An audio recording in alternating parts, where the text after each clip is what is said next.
मदरसा। आपको पता है कि मदरसा क्या होता है? मदरसा एक अरेबिक वर्ड है जिसका मतलब होता है एजुकेशन। अब इसी के बारे में आज हम बात करने वाले हैं। देखो, मदरसे में जो एजुकेशन प्रोवाइड करी जाती है और जो मॉडर्न स्कूल्स में प्रोवाइड करी जाती है, क्या उनमें कोई डिफरेंस नहीं है? क्या उनके टीचिंग मेथड्स में कोई डिफरेंस नहीं है? क्या उनके सिलेबस में कोई डिफरेंस नहीं है? बहुत डिफरेंस होता है, और आज हम इसी बारे में बात करेंगे और जानेंगे कैसे जो इलाहाबाद हाई कोर्ट की लखनऊ बेंच ने जो डिसीजन लिया है उसकी वजह से काफ़ी चीज़ें चेंज हो गई हैं। तो चलिए शुरू करते हैं।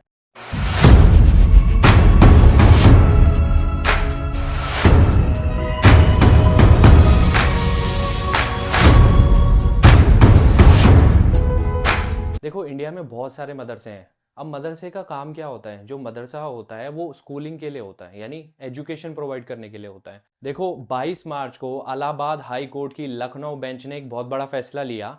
जो Uttar Pradesh board of madrasa education act है 2004 का, उसे अनकॉन्स्टिट्यूशनल डिक्लेयर कर दिया। यानी it is against the principle of constitution. क्यों? क्योंकि ये वायलेट कर रहा था सेक्युलरिज्म के प्रिंसिपल्स को। अब सेक्युलरिज्म क्या होता है पहले मैं आपको ये बता देता हूँ, उसके बाद हम कहानी को आगे बढ़ाएंगे। देखो, सेक्युलरिज्म का मतलब होता है कि स्टेट का, यानी जो कंट्री की स्टेट हो, वो किसी रिलीजन को फेवर नहीं कर सकते, किसी स्पेसिफिक रिलीजन को। तो उनके लिए सारे रिलीजन बराबर हैं, एक समान हैं। तो ये कहते हुए हाई कोर्ट ने उसे अनकॉन्स्टिट्यूशनल डिक्लेयर कर दिया। जो UP board of madrasa education act 2004 है, उसके अगेंस्ट पिटीशन फाइल करी थी अंशुमन सिंह राठौड़ जी ने। उनके अकॉर्डिंग जो ये रन किया जाता है मदरसा, ये माइनॉरिटी वेलफेयर डिपार्टमेंट के अंडर आता है, जबकि ये एजुकेशन डिपार्टमेंट के अंदर आना चाहिए था।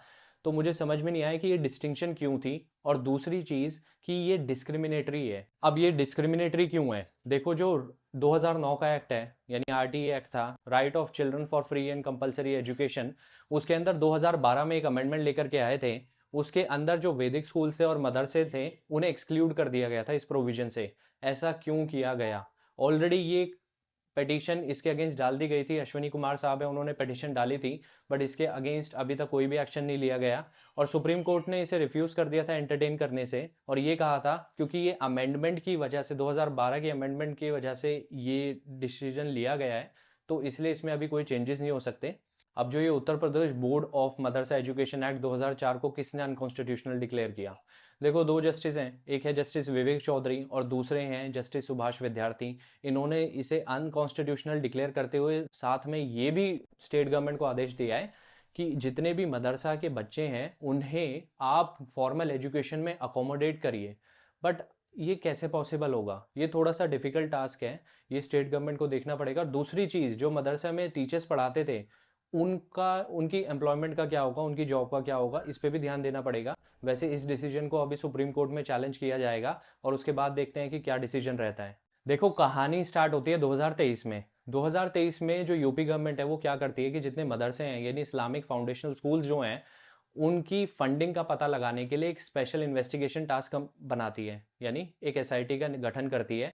इससे ये पता चल पाएगा कि फंडिंग उनकी कहाँ कहाँ से आ रही है। अब जो कमेटी है उसकी रिपोर्ट के अकॉर्डिंग 8,000 ऐसे मदरसे थे जिन पे एक्शन लिया जाना चाहिए था, और 80 ऐसे मदरसे थे जिनकी फंडिंग करीबन 100 करोड़ से ज़्यादा की थी। तो इसलिए इस एसआईटी का गठन हुआ था। देखो, ऐसे पहले भी हाई कोर्ट ने कंसर्न दिखाया था कि जो स्टेट एजुकेशनल, यानी जो मदरसा है, इसके अंदर ट्रांसपेरेंसी होनी चाहिए। ऐसे इंस्टीट्यूशंस के अंदर ट्रांसपेरेंसी बहुत ज़रूरी है, अकाउंटेबिलिटी भी बहुत ज़रूरी है। तो इसलिए उन्होंने कंसर्न दिखाया था कि पहला तो ये कि ये माइनॉरिटी वेलफेयर डिपार्टमेंट में क्यों है, एजुकेशन डिपार्टमेंट में क्यों नहीं है। देखो, सेकंड कंसर्न क्या है? सेकंड कंसर्न ये है कि जो एजुकेशन में डिफरेंस है, किसमें, मदरसा की जो स्कूलिंग है और जो मॉडर्न स्कूलिंग है, उन दोनों के सब्जेक्ट्स, उनके मेथडोलॉजी, उनकी टीचिंग में, सब में डिफरेंस है। तो हम कैसे कंपटीशन में मदरसे जो पास हुए हैं बच्चे और जो मॉडर्न स्कूल से पास हुए हैं, वो कैसे कॉम्पिटिटिव एग्जाम्स में बैठेंगे और कैसे एक दूसरे को कम्पीट कर सकते हैं? आप मुझे बताइए कि जो मदरसे में एजुकेशन प्रोवाइड करी जाती है, क्या हम उसे कॉम्पीट करा सकते हैं उन बच्चों के साथ जो मॉडर्न स्कूल से पढ़े गए हैं? बिल्कुल भी नहीं। तो इसलिए उस पर ध्यान देना पड़ेगा। और दूसरी चीज़, ये स्टेट एडेड हैं बहुत सारे, इसमें यूपी में आप बात करोगे तो बहुत सारे स्टेट एडेड हैं, यानी फंडेड हैं। और इसी की वजह से आप, ये सेक्युलर प्रिंसिपल को वायलेट करता है कि कैसे, क्योंकि स्टेट का काम होता है कि जो एजुकेशन है वो सेक्युलर होनी चाहिए, वो सेक्युलर तरीके से दी जानी चाहिए। तो ये article 21 and article 21A and some sections of UGC act 1956 को ये वायलेट करता है। और फिर आप ये बताओ, स्टेट जो लेम एक्सक्यूज़ देती है कि हम ना बड़े नॉमिनल चार्जेस में और फ्री एजुकेशन दे रहे हैं, कौन सी फ्री एजुकेशन है ये फ्री एजुकेशन नहीं है, क्योंकि स्टेट को सेक्युलर एजुकेशन प्रोवाइड करनी चाहिए। अब ऐसे बहुत सारे मदरसा हैं जो इसके अगेंस्ट हैं, और बहुत सारे ऐसे हैं जो फेवर भी कर रहे हैं कि उन्हें रैशनलाइज कर देना चाहिए और मॉडर्नाइज होना चाहिए मदरसे को टाइम के साथ, क्योंकि बच्चों का भविष्य उनके हाथ में है। देखो, इंडिया में 6 ऐसी स्टेट्स हैं जहाँ पे जो मदरसाएं हैं वो काफ़ी ज़्यादा स्टेट फंडेड हैं, जैसे बिहार हो गया, उत्तर प्रदेश हो गया, असम, बंगाल, मध्य प्रदेश और छत्तीसगढ़।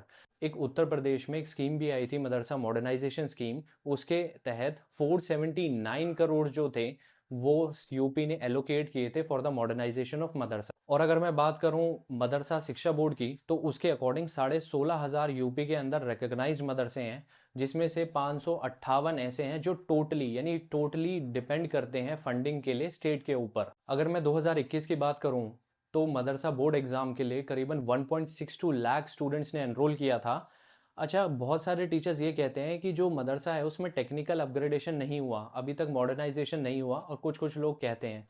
तो आई थिंक इसके लिए भी सर्वे होना चाहिए प्रॉपर। वैसे स्टेट गवर्नमेंट ने पहले रैशनलाइज करने के लिए कहा था, ये ऑर्डर्स दिए थे कि जो एनसीईआरटी है उसका सिलेबस मदरसे में पढ़ाया जाना चाहिए, और जो उनका सिलेबस उसे रैशनलाइज करना चाहिए। बहुत सारे टीचर्स को ये लगता है कि टेक्निकल अपग्रेडेशन नहीं हुआ है मदरसों का। क्यों? क्योंकि अभी तक वो रिजिड हैं काफ़ी ज़्यादा, और काफ़ी टीचर्स कहते हैं कि नहीं, काफ़ी ज़्यादा वक्त के साथ चेंजेस आ रहे हैं। उन्हें ये लगता है कि इसमें ना इस्लामिक फाउंडेशन यानी इस्लामिक स्टडीज़ पढ़ाई जाती हैं, इस्लामिक स्टडीज़ करवाई जाती हैं, उर्दू जैसे बहुत सारे लैंग्वेज हैं। हम लैंग्वेज के खिलाफ नहीं है, लैंग्वेजेस तो बहुत अच्छी बात है, पढ़ाना चाहिए, बट साथ में साइंटिफिक टेम्परामेंट डेवलप करना बहुत ज़रूरी है। आज हर बच्चे को मॉडर्न एजुकेशन पाने का हक है। ये अगर ऐसा नहीं में होता है तो ये उनके फंडामेंटल राइट्स का वायलेशन है, क्योंकि आज जितने कंपटीशन है, जितने कॉम्पिटिटिव एग्ज़ाम होते हैं, तो वहाँ मदरसे की जो एजुकेशन होता है उसके भरोसे आप एग्ज़ाम्स को नहीं क्रैक कर सकते। तो ये बच्चों के साथ, उनके भविष्य के साथ खिलवाड़ है, ये सेक्युलरिज्म के प्रिंसिपल के अगेंस्ट भी है। आई होप ये वीडियो आपको पसंद आया होगा, और मेरे द्वारा दी गई इन्फॉर्मेशन से आप सहमत होंगे। अगर ये वीडियो पसंद आया तो प्लीज़ इसे लाइक करें, सब्सक्राइब करें एंड शेयर करें।